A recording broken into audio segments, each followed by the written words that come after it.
Dito na nga natin uumpisa ng ating vlog. Day 2 natin, exploring Sagada. Papunta na tayo sa Bumudok Falls. Grabe, sobrang ganda niyan. Nakita natin yan sa biyahe ni Drew nung pinasyalan niya. Kaya hindi tayo nagdalawang isip na puntahan natin yan. At yan ang ating maging destinasyon ngayon. Tara, samahan niyo ako. Yung view, grabe. Makikita niyo pa lang yung pagpunta pa lang natin. Nasa taas tayo.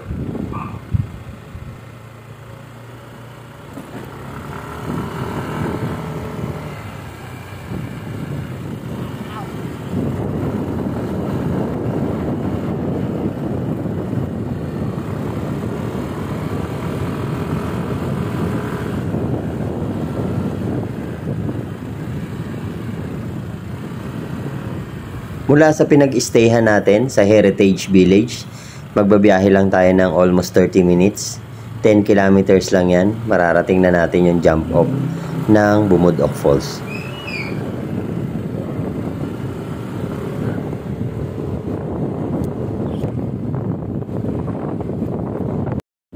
At narating na nga natin ang jump off. Dito yan sa may Pidlisan Village. Tara, park muna tayo. Dito nga pala tayo nagbayad ng environmental fee sa Pidlisan Village. Konting trivia, Pidlisan Village composed of 4 barangays, namely Pidlisan, Bangaan, Aguid, and Pidlisan. Pidlisan came from the root word Pidlis, meaning a stone which is hard to break. Grabe, ang Pidlisan pala, hindi basta-bastang nababasag na bato. Konting trivia yan mga katurbo. Sana may natutunan kayo sa akin ngayon. Kung wala pala kayong motor, dito na yung start ng trekking papuntang Bumudok Falls. Pero dahil meron tayong motor, sinabay na tayo ng ating guide pababa para malesen natin yung ating lalakarin.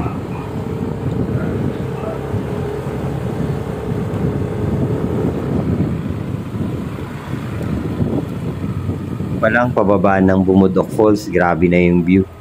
Makikita niyo naman sa right side natin kung gaano kataas yung pinanggagalingan natin.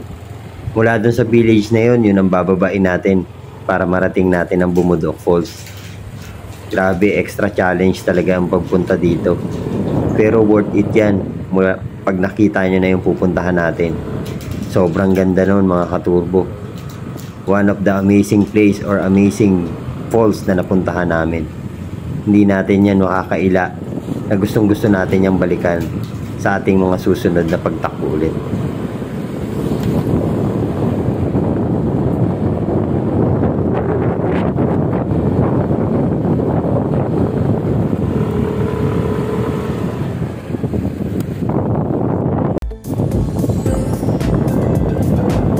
Bago nga pala tayo bumaba dyan, may paalala sa atin ang ating tour guide na mag-iingat kasi sobrang pabulusok niyan.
Around 3 to 5 minutes, narating na nga natin yung jump off dito sa baba ng Pidlisan.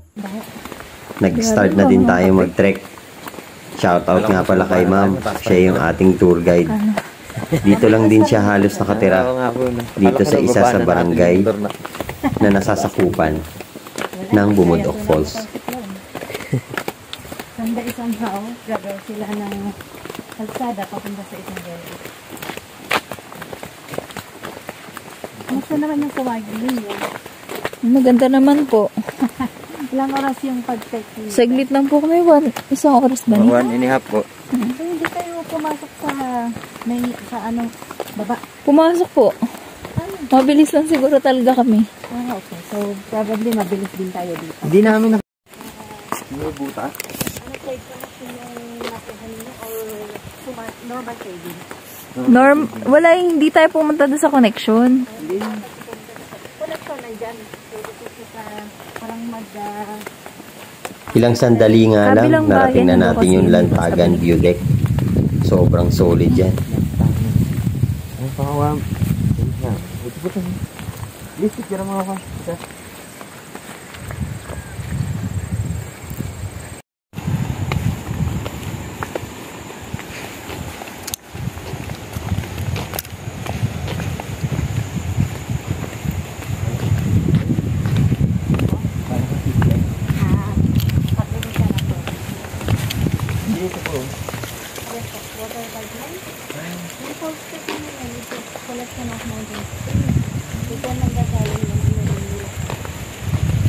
Ito, parang po ba ito? Pero maliit lang po yung tubo. Yan, kasi yun ang mga private. But besides sa may dalawang tubo na nakabahan sa mga. Yung po private. Itong mga PVC, dalawang GR. Let's go.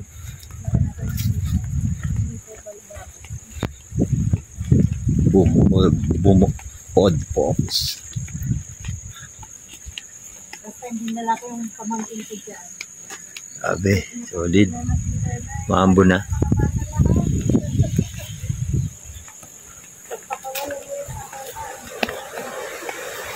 Madaan tayo sa rice terraces. Kaso na-harvest na ang palay, kaya wala. Grabe yung view. Diba? Kaya na lang umusga. Paano yung view? Solid.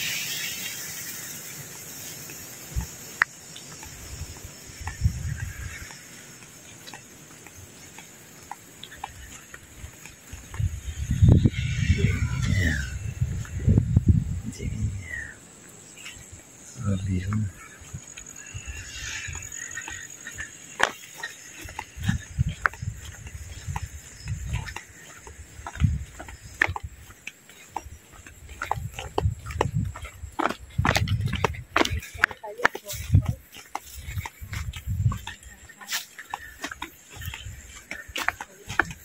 Yan yung pupuntahan natin. Doon pa sa baba.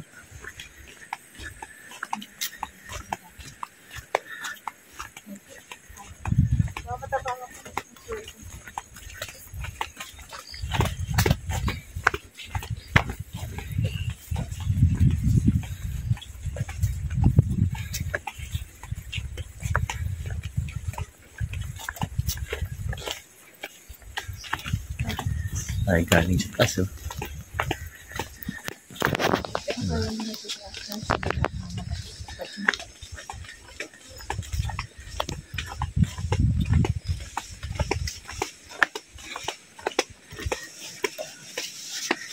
Ayun. Ay, saan na rin? Gawin din na kayo tungay sa tabako.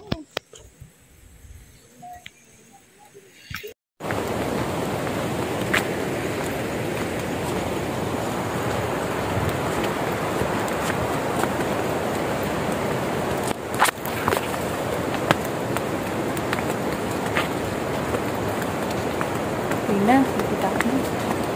Ang tulay. Yung. Kaya ang bridge pala doon.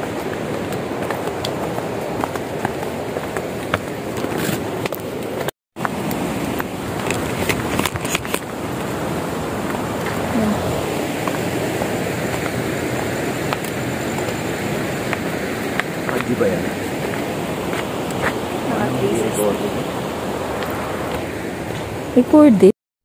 Paminta. Sa salad pala to inaan. Diba? Tikman mo. Ano? Pako. Maganda daw yan sa health. Kakainin ba? Oo. Kuha ka isang dahon. Kain mo. Ano sandang? Sige, kainin mo. Ito ba? Diretso? Mm-mm.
Tropa.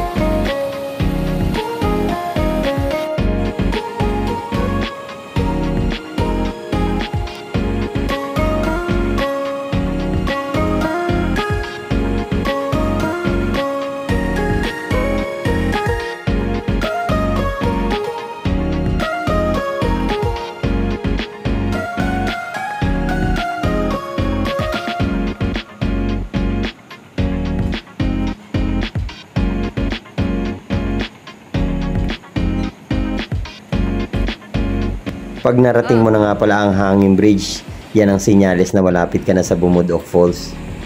Grabe, pagkakita pa lang namin sa falls, talagang makapigil hininga na yung itsura niya. Sobrang nakaka-amaze na naglakad ka ng almost 1 hour tapos ganyan yung makikita mo. Grabe, napaka-amazing.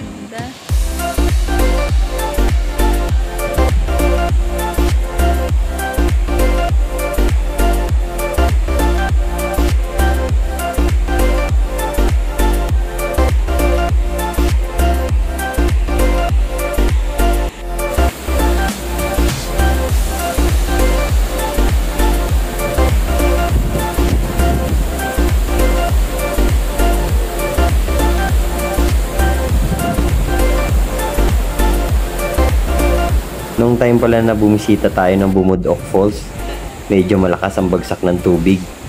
Kaya hindi tayo pinapayagan na lumapit sa falls. Pero dapat napapaliguan natin yan kasi nung napanood natin kay biyahe ni Drew, talagang nakalapit siya dyan. Tayo nung time natin, medyo umuulan-ulan kasi niyan kaya talagang malakas ang tubig. Kaya hanggang dyan lang tayo. Pero worth it pa din yan. Grabe, napaka-solid niyan.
Ito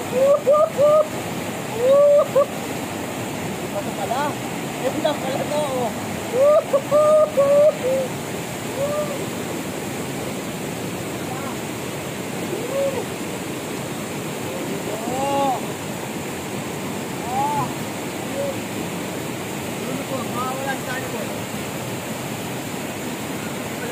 Contact lens mo.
Eh, bato. Yan. Bato na yan eh.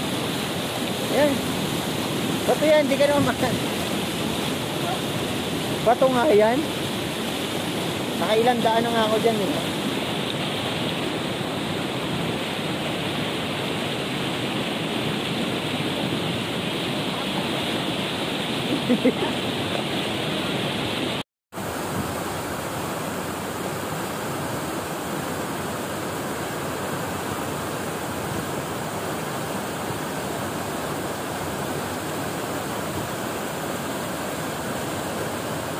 At dito na nga natin tatapusin ang ating video sa Exploring Sagada. Napakasolid ng Bumudok Falls. Talagang babalik-balikan natin yan. Day 3, abangan nyo ang ating susunod na video. Salamat sa mga nanood.